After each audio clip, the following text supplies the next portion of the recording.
నిజమే, మన మనసులో వచ్చే చెడు ఆలోచనలను నియంత్రించడం చాలా ముఖ్యం. అవి మనల్ని కలత చెందించడమే కాకుండా చెడు నిర్ణయాలు తీసుకోవడానికి కూడా దారితీస్తాయి. ఈ చెడు ఆలోచనలను అదుపులో ఉంచడానికి కొన్ని మార్గాలు. 1. గుర్తించడం.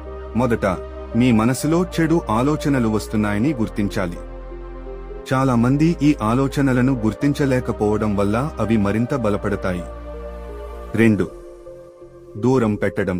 ఒకవేళ మీ మనసులో చెడు ఆలోచనలు వస్తే వాటిపై దృష్టి పెట్టకుండా దూరం పెట్టడానికి ప్రయత్నించండి. మీ దృష్టిని మరో విషయంపై మళ్లించండి. 3. సవాల్ చేయడం. చెడు ఆలోచనలు ఎల్లప్పుడూ నిజం కావు. వాటిని సవాల్ చేయడానికి ప్రయత్నించండి. 4. సానుకూల ఆలోచనలు. మీ మనసులో సానుకూల ఆలోచనలను నింపడానికి ప్రయత్నించండి. 5. ధ్యానం. ధ్యానం మనసును ప్రశాంతంగా ఉంచడానికి చాలా మంచి మార్గం. 6. సహాయం తీసుకోవడం.